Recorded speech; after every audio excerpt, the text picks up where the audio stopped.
Welcome to We Fixed Real Estate. We got Renee, we got Fred. We're already right in the middle of the conversation, just talking about how brokerage firms don't make the money really off the transaction, but on the ancillary services. So they're offering percent kickback or whatever it's called. Well, here's what they're bundling. You know, they're becoming flow of the real estate world. They're going to bundle. So who's flow? From those insurance company commercials. I talked to you about that with Rocket Mortgage like a year and a half ago, how they were bundling the mortgage and the Yeah, well, they were doing something different. They were just doing referrals out to agents. This is Howard Hanna. They're going to be operating.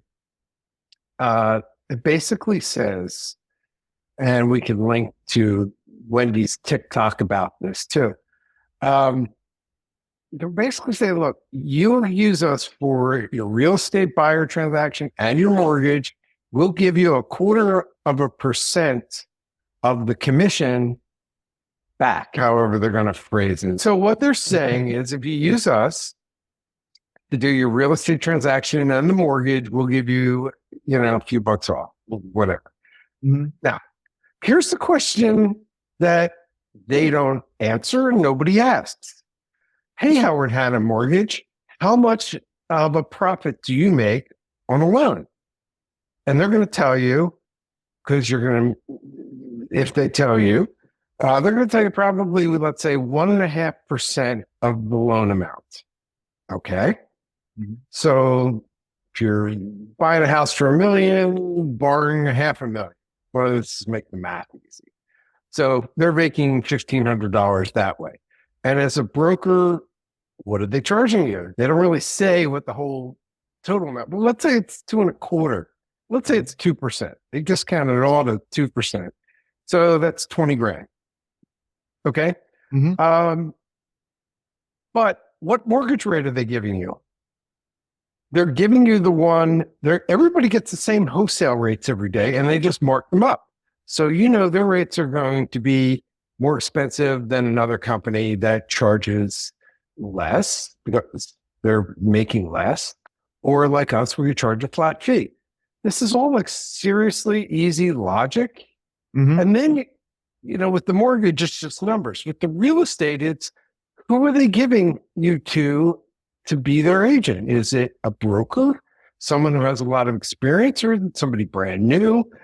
You're paying the same price regardless of the quality of the agent. But remember, all this is negotiable. Well, so I think what you're missing there, Fred, is okay, you're paying for the loan there, and let's see that you're getting pre-approved. Then they being the mortgage loan originator, mortgage broker, they send you out to an agent.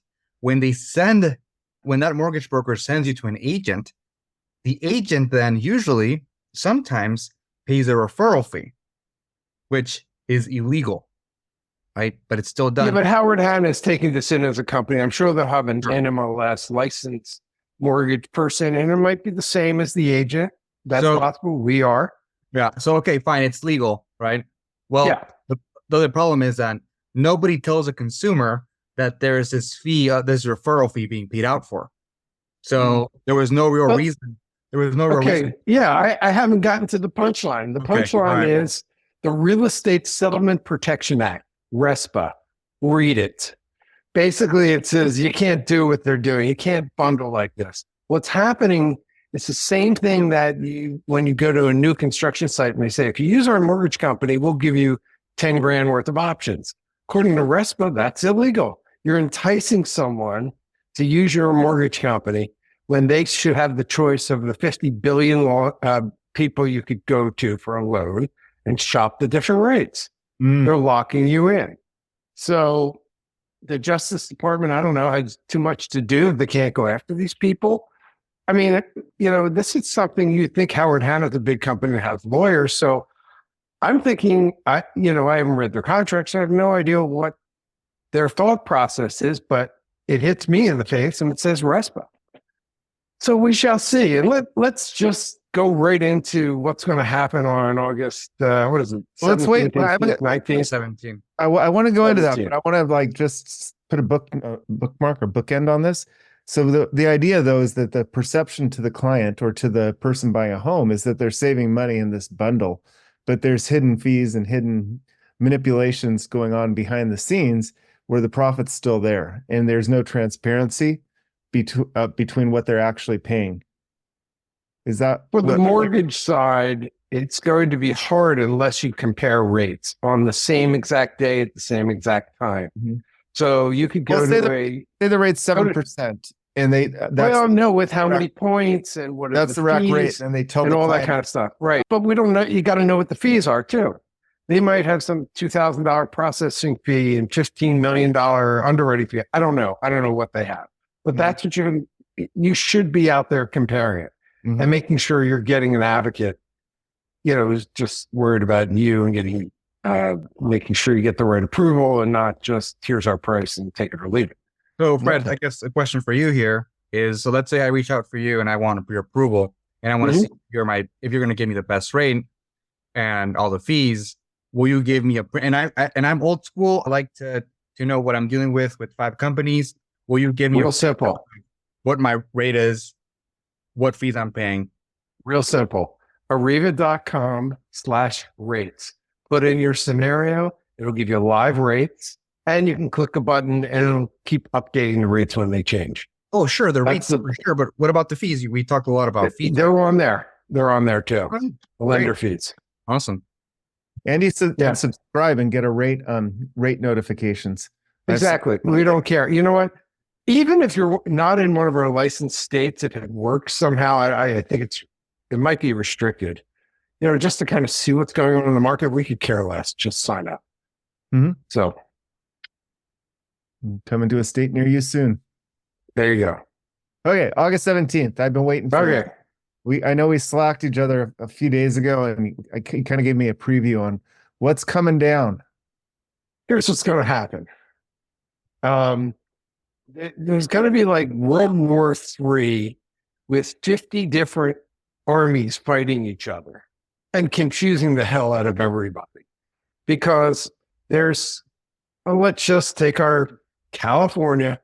What's going to happen is the brokers and the California Association of Realtors, who we can't get into their meetings. We have no idea, but I'm sure they are scaring our people. You must get this signed. You must get this signed. They're going to use the standard form. They're going to shove it in people's faces. They're going to tell them things like it's an insurance requirement. You can't get into our open house. You must sign a buyer broker or have a buyer broker agreement. We're going to have an open house. And you know what? I don't care. I'm just letting everybody know. I don't care if you have a buyer broker because you're here to see the house. We're there to represent the seller. So it doesn't matter. It's really simple, right? I mean, so we have a listing that's going to, it could be on the market any day now, right? If we wanted to. But I decided to say, look, that we're so close to the date where we allegedly have this change. Let's just put the house on the market on August 17th. And it's simple. It's not complicated. No need for wars or anything. People that are in that open house, they're going to be told, bring a agreed offer. When an agent calls and they say, is there a buyer broker commission? Bring us a agreed offer. And you can negotiate that as part of the offer. Yeah, that's one thing that I was going to say is one of the things that's going to happen. So you're going to have everything in the MLS except in the Seattle area for the Northwest MLS. They are keeping buyer brokers fees. That's going to be real interesting. I'm thinking maybe we go up there with a campaign of 0 buyer broker fees guaranteed. We just don't do them and see what happens. Then we're going to see how it happens based on California, really. But anyway, but on August 17th, you cannot no longer when a house goes for sale. Here's the quick rule. Here's the quick rule.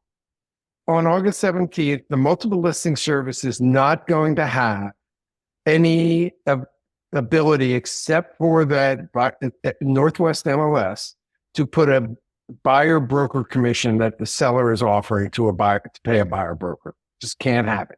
It's not going to be there. Okay. So the flip side of that is every buyer must have a contract and it must be in writing. Now, at what point? When they want to become a client, or who knows, but some of these agents are going to block you from coming into open houses unless you sign a buyer broker contract with them. By the way, they're going to try to sneak it to you. They're going to try to sneak the fact that it is lock, stock, and barrel. You have to use them. Okay. Be very, very, very, very careful. Make sure it's a non-exclusive contract and make sure it's for 2 hours. 2 hours that you could be in there at the open house. That's all they get. After that, you can get your own broker. Yeah. We're going to I was thinking of offering something like an open house license to people. I don't know what that is yet, but it's like you sign a non-exclusive contract with us for the day. You're not obligated to us, but you can go to all the open houses between 11 a.m. and 7 p.m. on these 2 days or something like that. What was the motivation behind this? I love the idea of house license. 1.8 billion dineros, dude. I get that, but I don't. And And you gotta break it down simply. I don't. I get the $1.8 billion lawsuit. I get the commissions, but I don't get why you're no longer an average person like me is no longer able to go tour an open house that's down the street, like because looking for a friend. To you. Okay, because of what the agents did and the reasons they lost the lawsuit, they were just maybe lying, maybe not telling the truth, maybe twisting the truth around. And that's why I made it so easy for all these people who just had friends to become real estate agents. Because, you don't have to pay me. The seller pays me. That's the problem. Well, You as a consumer deserve to know how much it's going to cost you to use someone's services up front. So we've been doing this forever. So no change for us. let me just say something, Drew. I think the reality is of not allowing people to just go into open house. I don't think that's going to happen. Right. It's a great idea. As an example, the state of Colorado already struck down this idea of forcing people to have buyer broker contracts to go visit. Really? I didn't see that. Yeah, because it's not a licensing. You don't need a license to go see houses. That's not a part of the licensing requirements. So For you don't sure. need a license to see houses. So one of the things that the Colorado statement said was that actually showing a house itself is not a part of the fiduciary duty of a real estate professional. I don't know. Colorado is one of the most progressive states in regards to real estate. They're the only state, actually, maybe they're one of maybe 2 or 3 that actually have banned and made it illegal to have love letters, which are for the most part discriminatory. So it's not illegal and it's not illegal in most states, but in Colorado it was the first one, and that was back in like 2019, I think. Well, that's interesting. The other thing is that the reality is most lead generation happens through open houses. So this idea that like brokerages are not gonna, do everything they can to get more people into open houses is, I think, a false statement. So there's really you could draw up your own little contract and show it to the realtor, and they're not gonna. Yeah, validate it won't really matter. I think it's going to be a more fight to just like have people sign in. I think that's what people are going to really want to have. Like, hey, sign in. I mean, and watch what you're signing. No, in. don't sign in. oh no, of If course. you're going to sign in a completely fake name, fake email, fake phone number. Do not ever, ever, ever, ever, ever, ever sign in. There is zero reason to do it. That's a good point. And what are all the reasons not to do it? There's no reason to do it, but what are the reasons not to do it? Because you will never get rid of this agent. That's number one. They will pester you to death. They will do all the, Brian Buffini course on how to nurture clients. It's nauseating, people. It's disgusting. They will not tell you what they are going to charge you up front. You've got a very I'm sorry, I'm old. Well, no, you're going to be surprised what I'm saying. You got a very good view of agents' marketing abilities. I have signed into so many open houses just because I thought I needed to, and not one has ever followed up with me. Geniuses. Yeah. It's a great idea. Well, that shows Well, you. Well, but that then shows some of you the other learning. times they want to show the seller what they're doing. I Uh-huh. don't believe in any of that stuff. It's like, Yeah. look, let us just do what we're going to do. We've agreed to do it this way, and it's the best that's produced so far. It's just you're not in Cupertino. Yeah. It's So we just keep it on the market, keep steady. It'll sell. It takes some time, and there's some markets that aren't just flying Yeah. off the shelves. Here's a flip side of not signing in or doing anything. Let's say there's an open house on Saturday, 2 to 4 p.m. The seller's agent gets an offer at 3:50 p.m. right at the end of the open house. So now you as a buyer, you didn't sign in. You're going to hold off until the end of the weekend to reach out to your buyer's agent. Then That's your mistake. That's a mistake, but it happens. It happens all the time, and it's going to happen to nice properties. So if you as a buyer don't let your agent know immediately that you like a house and you didn't sign in anywhere and the agent has no way to reach you, well, guess what? The house is going to go pending. Excuse me. Yeah. Go ahead, Fred. Here's what we do that's different. We tell our clients, let us know where you're going to open house that you really care about, a couple of them. We go into the MLS beforehand. We get the disclosures, and then we're on the list. So when she sends out the list, we have it. That's the difference between us and them. okay. And that's great. That's good. What we do is, I think, what should be the protocol. But as a buyer, you've planned out your schedule. You might have looked at properties that you requested us on Tuesday and Wednesday, but Friday evening, maybe you forget to give us the address, right? The downfall of not putting your name there or an agent's information or something means that now the agent can reach out to you to say, hey, You know what? So With let's- us, you have Slack on your phone. So go to Oh, your yeah. channel. Just say, hey, I like this place. Hey, I like it. So what happens? Let's pull back the curtain a little bit. What happens? You like the house, you put an offer. What happens once you submit an offer to an agent? Give us a little That's a scenes. real. Right now, and just so you'll know, no one has any idea. And It's here's black- what I mean by that. horrible. When we send in agreements, it's one of two ways normally. One is email, and usually it's a Gmail, iCloud, Yahoo, and the occasional AOL.com email address. So not even corporate email of any kind, even though they work for large companies. They like to keep their own, which is, I don't understand that. We work on our company emails and that's it. So that's a little scary. The second thing is something called disclosures.io, which is bought out by Homelight.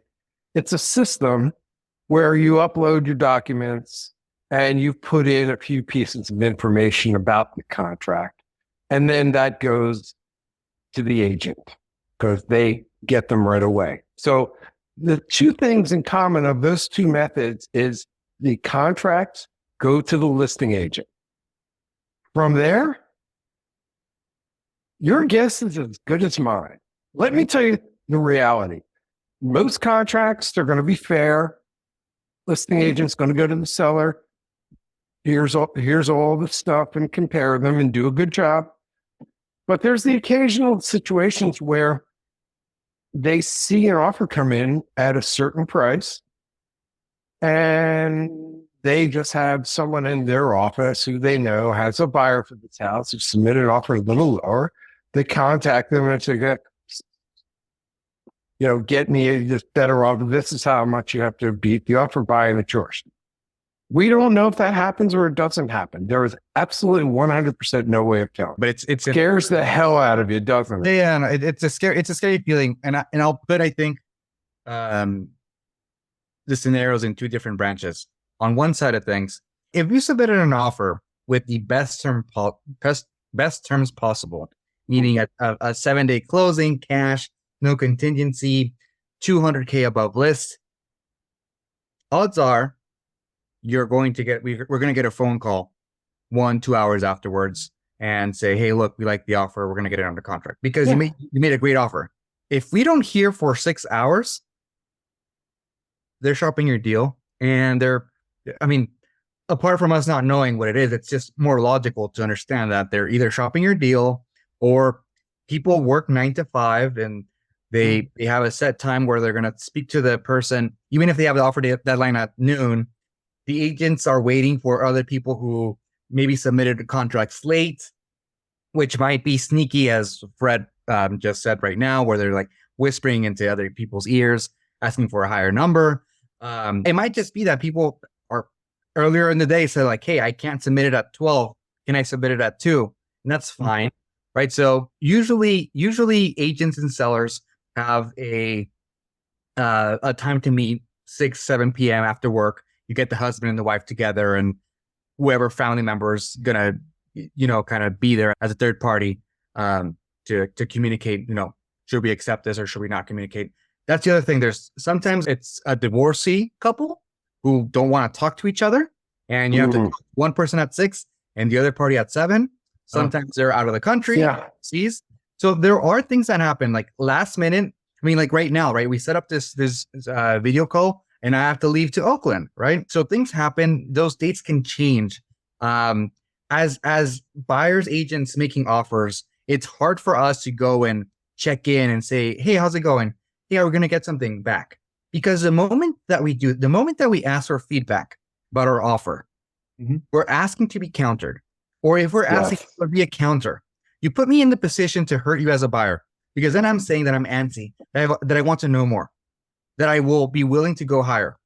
Versus if we just ignore it and let it be, yeah, maybe they'll take some other offer, but that means that when they do come back to us, we can just say, hey, look, that's our final. Take it or leave it. And it happens. We realize that a lot of the times, when a house has a price drop, most people are going to want to offer below list. We submitted an offer in Arrivva. They had just done a price drop of $150,000. We submitted an offer for $50K less. We were firm. We didn't move. We just waited for a phone call. And that phone call was asking us to just go higher, just for fun. If I would have asked for feedback after 2-3 hours of, hey, how is our offer doing? Hey, are buyers willing to go higher? And I would have had to ask for the counter, right? That there's no real other scenario, no other conversation topic other than go higher. Yeah. So, here's the problem on the flip side. And it's all our buyers. Like, they're always pinging us in Slack. Have you heard anything? Yeah. Yeah. Dude, seriously, Joe, you're all going to be nuts. You just have to understand, once it goes in the black hole, there's, we don't know when it's coming out the other side. That's excellent. Man, I didn't even think about that, because I would have submitted an offer. I'd be like, did they accept it? Did they accept it? Did they accept it? Everybody's dancing. Now, how long do you wait? Yeah. Well, I mean, usually if we don't know by the next morning and we don't get an update, that means they went somewhere else. And there's different strategies, right? Like maybe if you want to be a more aggressive buyer, right? And maybe after 3-4 hours, if after like 4 or 5 hours, you haven't heard anything, right? Realistically, you can check in and say like, hey, what's the update? We want to make an offer for another property and we move on to the next one. So that can be possible. Not if you have an offer, limitation to 5 o'clock the next day. You just got to wait. No, but that's dumb. Do you mean like for expiration dates? Yeah. Okay, expiration dates. I mean, you of all people know that they're a joke. Yes, but your offer's still alive, and they can come back and they can sign it as is, and you got a deal. That's what I mean, though. My whole point was that, like, if you know that you're not really getting a response, it might mean for you to just submit a new agreement. And that's or the agent tells us, hey, we're not meeting with these people till tomorrow morning. Correct. But every time we submit an offer, we make sure they got it one way, shape, or form. Either they email us back or we contact them. So they would tell us if there's anything going on or when they think they're going to do it, or sometimes they disappear. Orange County, for some reason, and it's for one buyer, people just disappear for days, and then finally come back. And that is the one thing.